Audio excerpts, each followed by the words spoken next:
Jake Brennan sat in his 1998 Ford F-150 in the gravel parking lot of Desert Storage Solutions on the outskirts of Tucson, Arizona, staring at $85 in crumpled bills on the passenger seat, everything remaining after paying his own storage unit fee.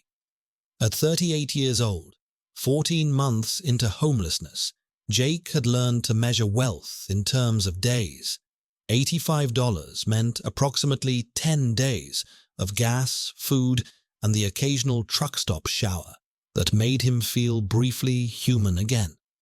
His descent into this life had been neither sudden nor dramatic, just the inevitable erosion that happened when PTSD, survivor's guilt, and traumatic brain injury converged with a veteran's healthcare system overwhelmed by demand and underfunded, despite political promises.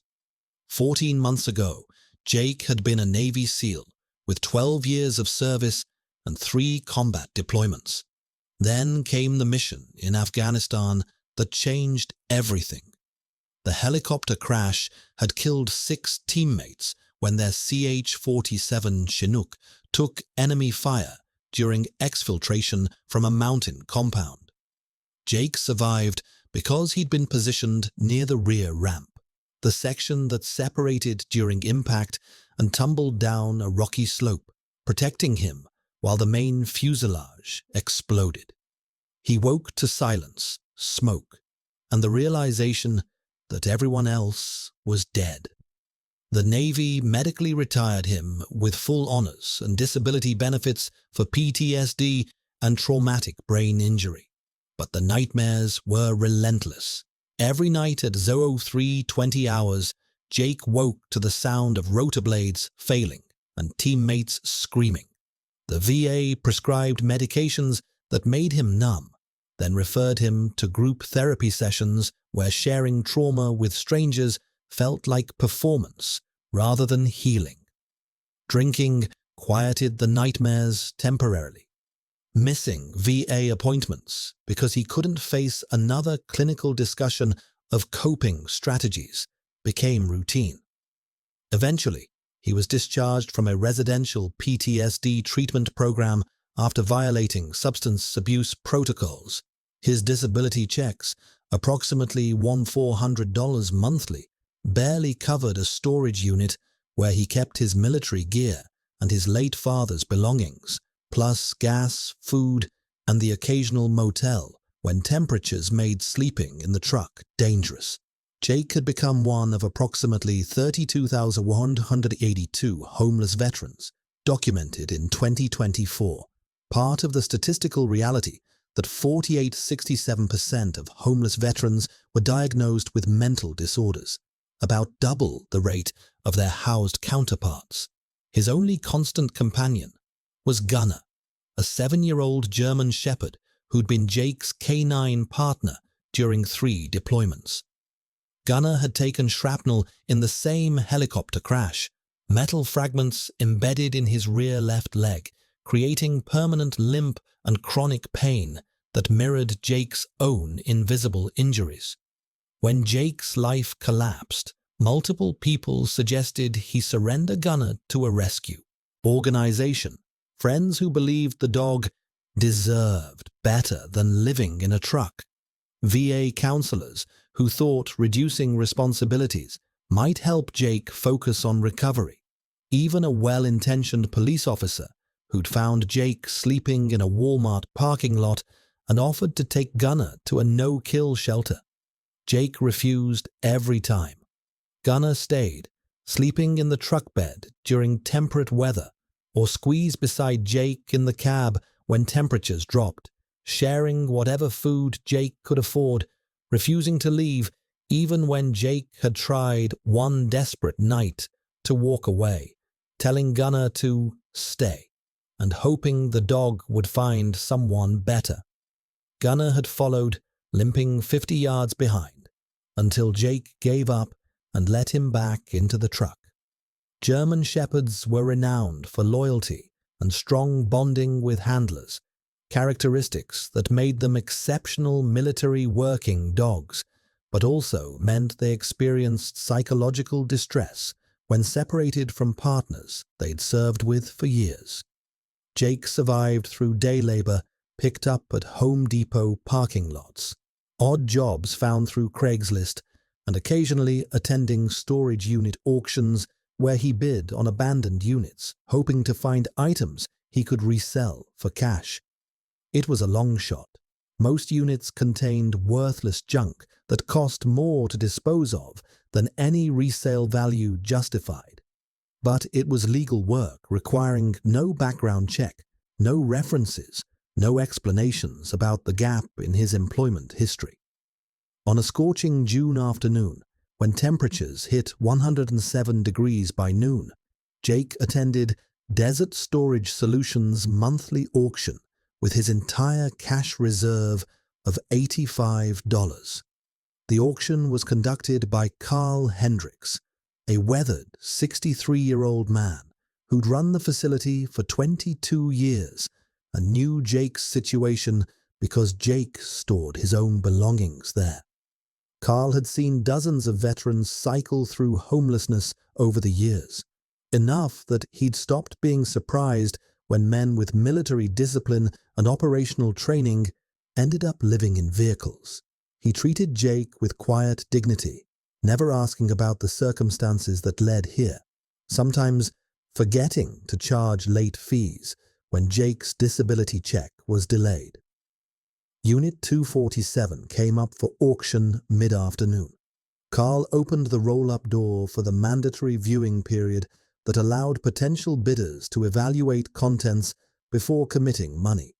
Jake saw what everyone else saw: old furniture, including a stained couch and mismatched dining chairs, cardboard boxes stacked haphazardly, typical household junk that suggested someone had thrown everything into storage during a hurried move and never returned.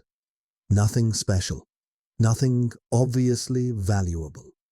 Most experienced bidders passed immediately, moving toward more promising units that showed signs of containing tools, electronics, or furniture worth reselling. The auction house regulars had learned to identify profitable units through years of pattern recognition. This one screamed trash. Jake, desperate and with literally nothing to lose except $85 that would run out regardless, placed the opening bid, $50. It was reckless, leaving him with only $35 for the rest of the month. But something about the unit called to him, or maybe he was just tired of playing it safe when safe had gotten him nowhere. No one counted. The unit was his for $50, processed through Carl's payment system that accepted cash without questions.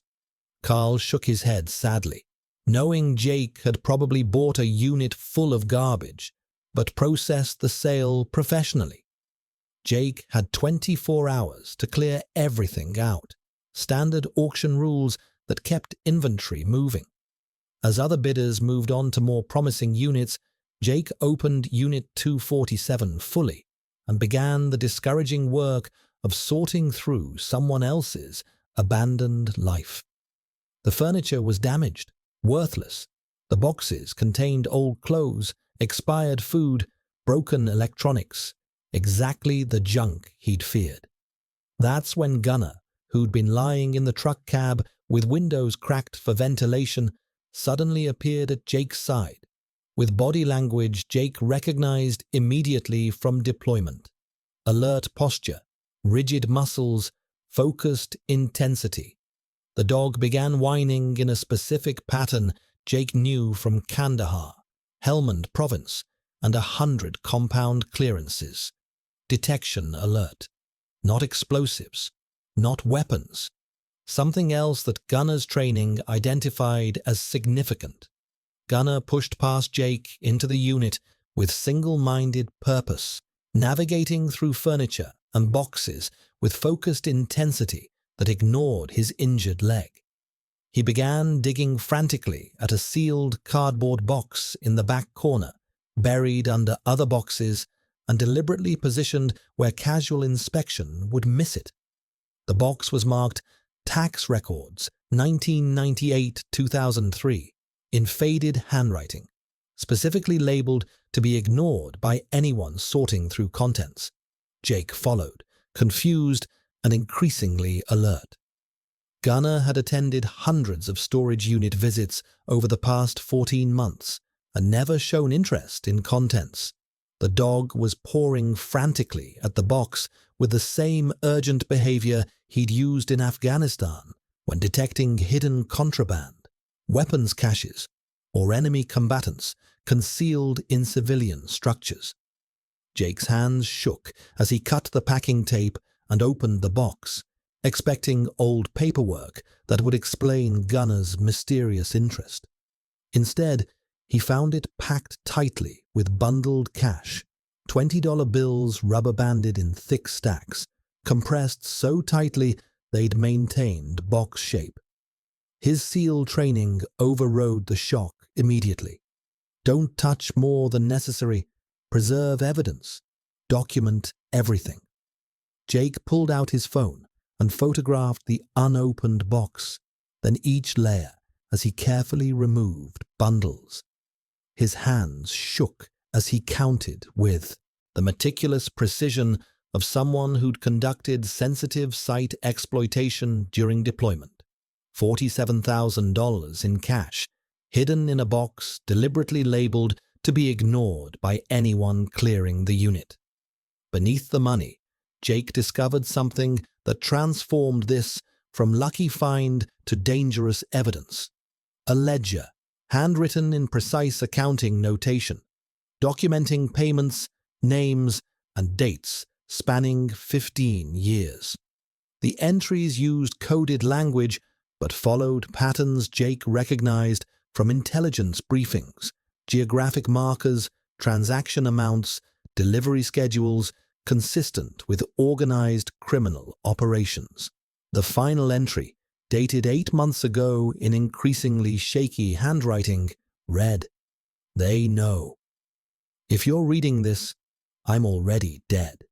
This is blood money. Make it right. Thomas Vega." Jake's SEAL training overrode every instinct to just take the money and disappear. He photographed everything with his phone before touching it further.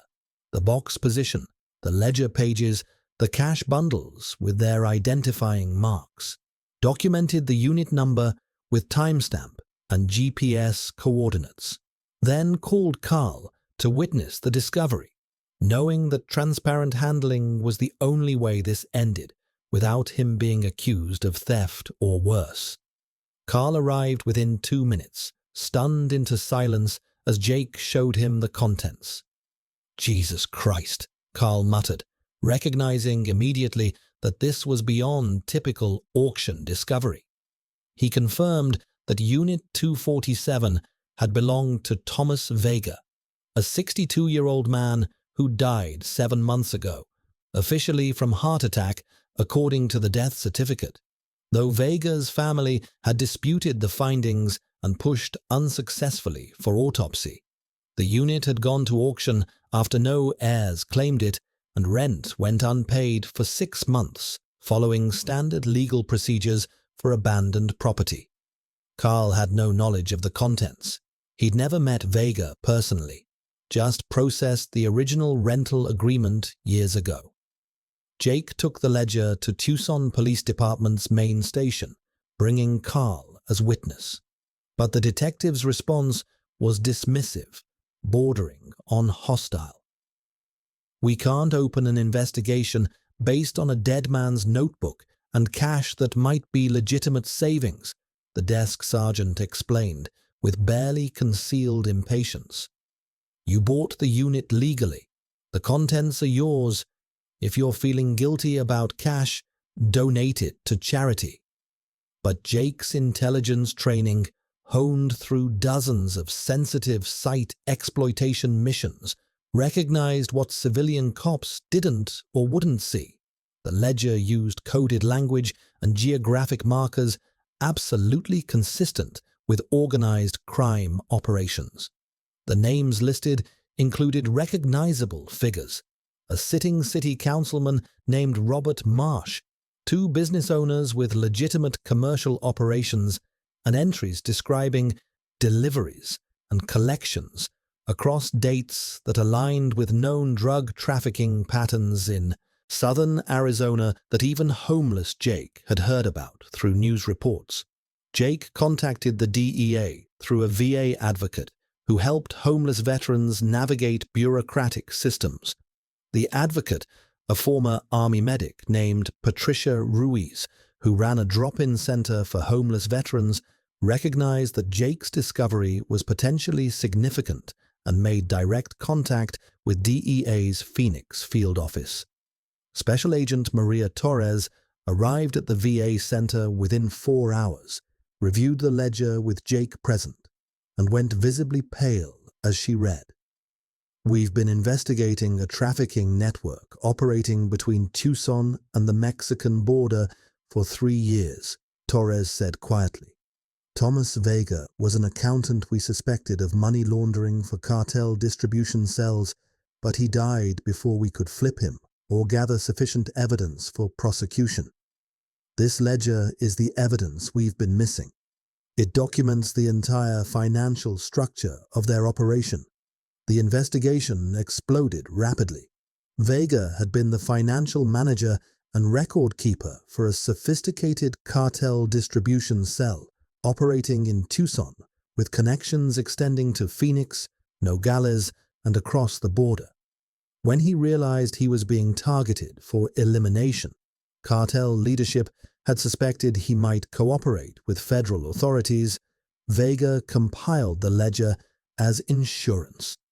His plan was calculated: hide the ledger and cash in his storage unit, betting that if he died under suspicious circumstances, someone would eventually buy the unit at auction and find it. The storage unit provided plausible deniability: not in his home where it could be found during a search, not in a bank where it could be seized, but in a public storage facility where it would eventually surface if he died. Vega had been right about everything, except timing.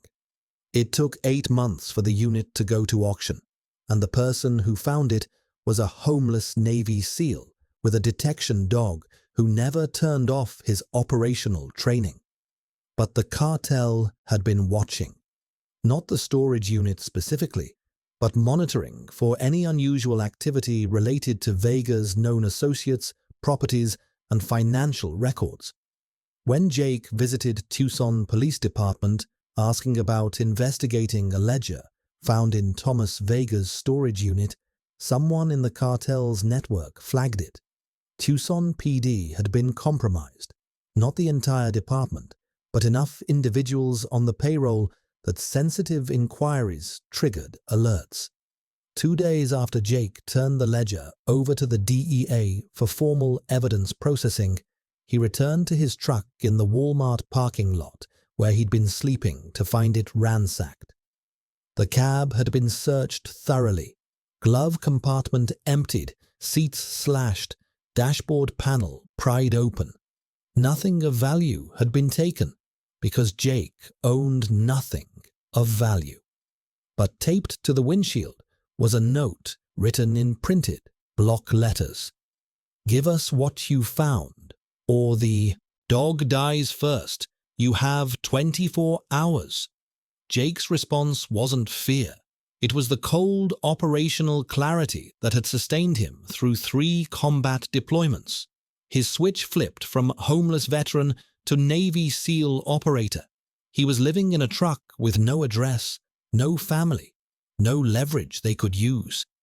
He had literally nothing to lose except Gunner. They had threatened Gunner. That was their critical tactical error. Jake contacted Agent Torres immediately, explained the threat, and volunteered to go into protective custody if necessary. Torres had a better tactical idea that recognized Jake's unique capabilities. "Help us find them. You're trained for reconnaissance and surveillance. We're federal agents. We follow rules and procedures. But you can move through environments we can't access without warrants. The turning point came when Jake agreed to act as bait in a controlled operation. The DEA set up surveillance on Desert Storage Solutions, betting the cartel would send someone to search other units Vega might have rented, question Carl about what else might have been in Unit 247, or attempt to recover any remaining evidence. Jake positioned himself at the storage facility with Gunner, appearing to be clearing out his purchased unit by moving worthless furniture to a borrowed trailer. Normal activity for someone who'd won an auction. DEA agents monitored from unmarked vehicles, positioned at facility perimeter with clear sightlines to Jake's location. 2 men arrived in a black Dodge Charger approximately 90 minutes into the operation. One matched the description of Rafael Cruz, a known cartel enforcer with prior arrests for assault and weapons charges. They approached Jake casually, projecting friendly curiosity rather than threat. "Hey man, heard you bought the old unit last week," Cruz said, with practiced ease. "The one that belonged to that old accountant who died. Did you find anything interesting besides furniture?" Jake played dumb with perfect conviction. He'd conducted undercover operations in hostile territories where detection meant execution. "Just junk, man. Old clothes, broken furniture. Lost money on the deal, honestly." "Why, you looking for something specific?" Cruz's demeanor shifted when Jake didn't immediately comply with subtle intimidation. "We think the old man left something valuable in there, something that belongs to us. You sure you didn't find any paperwork? Maybe some cash?" "Nothing like that. Already told the auction guy same thing." Jake maintained the cover. That's when Cruz got aggressive, reaching for Jake's shirt while his partner, later identified as Miguel Santos, pulled a weapon from concealed carry position, beginning to raise it toward Jake. Gunner engaged with professional precision, honed through 3 combat deployments and dozens of apprehensions. The German Shepherd executed textbook professional bite to Cruz's extended arm, calculated pressure for pain compliance and threat immobilization rather than maximum damage, exactly as trained.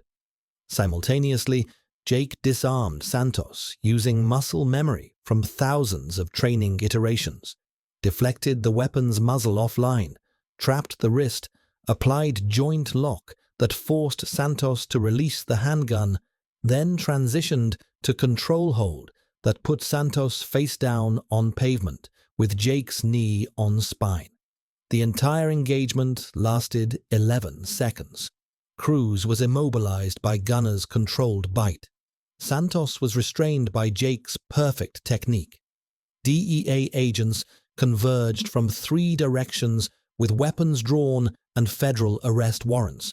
The operation netted 4 immediate arrests, including Cruz and Santos. The interrogation of Cruz, facing 20 years for assault with deadly weapon and drug trafficking charges, produced cooperation. He accepted a deal, testimony against the entire network in exchange for reduced sentence. The evidence cascade was devastating. The ledger combined with Cruz's testimony led to 17 additional arrests, including City Councilman Robert Marsh, 2 Tucson Police Department officers on the cartel's payroll, and 5 business owners who'd been laundering money through legitimate operations. The investigation dismantled a trafficking network that had operated in Arizona for 12 years, with estimated annual revenue exceeding $50 million. The DEA offered Jake a substantial reward from federal asset forfeiture funds, money seized from the cartel's operations and legally designated for distribution to citizens who provided critical evidence leading to successful prosecution. The amount, $250,000, plus federal witness protection if Jake felt threatened by potential cartel retaliation. Jake declined witness protection with logic that made Agent Torres smile, despite the seriousness. "I'm already invisible, living in a truck. They had 14 months to find me, and only managed it when I walked into a police station. I'll take my chances staying mobile." But he accepted the money, more than he'd seen in his entire life, deposited into a bank account he opened specifically for this purpose. Jake's first action was paying 6 months advance rent on his storage unit, $840, that guaranteed he would never lose his father's belongings, his military gear, the tangible connections to a life that made sense before the helicopter crash. Then he rented a small house with a fenced yard in a quiet Tucson neighborhood. Nothing extravagant, just 900 square feet with secure perimeter where Gunner could patrol without the constant vigilance required in parking lots. The German Shepherd's first night in the yard, Jake watched through the window as Gunner methodically checked the fence line with professional thoroughness, then settled on the porch with clear sightlines to the street. The VA, hearing about Jake's case through Agent Torres, who'd contacted their veteran services coordinator, fast-tracked him into a residential PTSD treatment program that specifically allowed service dogs. The waitlist was normally 8 to 12 months, but Jake's case, homeless veteran who'd provided evidence dismantling major criminal network, created political pressure to show the VA responsive to veterans' needs. Jake entered the 90-day program with Gunner beside him, finally accepting help. He'd been too proud, too broken, or too convinced he didn't deserve to seek for 14 months. The program addressed PTSD through evidence-based therapies, including prolonged exposure and cognitive processing, combined with substance abuse treatment and life skills rebuilding. Thomas Vega's family contacted Jake through the prosecutor's office after Cruz's testimony revealed the full scope of Vega's final actions. Vega's daughter, Carmen Vega, a 41-year-old high school teacher, explained her father's complicated legacy during a meeting arranged at Jake's request. "My father made terrible choices working for those people," Carmen said, tears visible but voice steady. "He told me before he died that he'd gotten involved 20 years ago when their legitimate accounting business struggled financially. The cartel offered cash for simple bookkeeping, just tracking numbers," he told himself. By the time he understood what he was really doing, they owned him completely. She continued. "The ledger was his attempt to fix it before they killed him. He knew they suspected he might cooperate with federal authorities. The heart attack was induced. We're certain, but can't prove it. His final act was creating that insurance policy, betting someone would find it eventually. You finishing his mission by turning it over to the DEA. That's the first piece our family has had since he died." The $47,000 in cash was claimed by the federal government as evidence and eventually absorbed into asset forfeiture funds. Jake didn't care. The reward money was exponentially more, and it came from completing a mission rather than just finding abandoned money.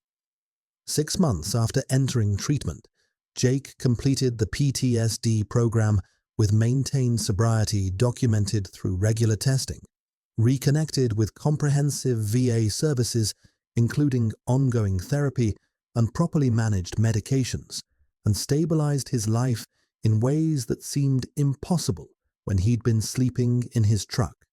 He launched a non-profit organization called Gunner's Second Chance, dedicated to helping homeless veterans with service dogs navigate the housing, treatment, and benefits systems that had failed him. The organization operated out of a small office funded by Jake's reward money, offering direct assistance with VA paperwork, emergency housing placement, and connection to treatment programs. Gunner served as the unofficial mascot and therapy presence. Veterans dealing with PTSD, substance abuse, and homelessness responded to the scarred German Shepherd who'd survived combat and 14 months living in a truck, seeing in him proof that recovery was possible. Jake partnered with storage auction houses across Arizona, attending auctions to help veterans who, like Thomas Vega, might have lost units containing important documents, military records, or family mementos during crises. He'd recovered 3 veterans' storage units so far, outbidding other buyers and returning contents to families for free, using his reward money to preserve other people's connections to their pasts. Carl from Desert Storage Solutions alerted Jake whenever a unit appeared to belong to a veteran based on visible military gear or documentation, giving him first opportunity to bid before regular auction began. 1 year after winning Unit 247 for $50, Jake stood outside his small rental house watching Gunner patrol the fenced yard with the same professional vigilance he'd shown since Kandahar. The German Shepherd moved slower now, at 8 years old, with his injured leg more arthritic, but the tactical awareness remained absolutely intact. A reporter from the Arizona Republic, covering a feature story about Jake's nonprofit and the remarkable circumstances of its founding, asked the question everyone wanted answered. What would have happened if Gunner hadn't alerted to that box? Would anyone have found the ledger? Jake's answer became the closing line of a documentary about the case that aired on Investigation Discovery. Gunner's been detecting threats for 9 years, 3 combat deployments and 6 years since. He doesn't turn it off just because we're not in a war zone anymore. That box didn't smell like explosives or drugs. It smelled like paper and old money that had been sealed for months. But Gunner knew it was important because I needed to find it. He continued, "That's what K9 partners do. They don't just detect what they're specifically trained to find. Explosives, drugs, human remains. They detect what their handler needs, even when the handler doesn't know he needs it." I was homeless, broken, barely surviving. Gunner found evidence that gave me back my purpose and probably saved my life by giving me a reason to stop drinking and accept help. He's been saving my life for 9 years. This was just one more time. The storage unit that Jake bought for $50 changed everything, not because of the money, which the government claimed, but because a combat dog who never stopped working led a broken seal to evidence that saved lives, dismantled a cartel, and proved that no one is too homeless, too damaged, or too forgotten to make a difference. Gunner found what mattered. Jake finished the mission, and Thomas Vega's blood money finally accomplished some good in the hands of a warrior who understood that redemption doesn't come from finding wealth. It comes from using whatever you find to protect others, even when you can barely protect yourself.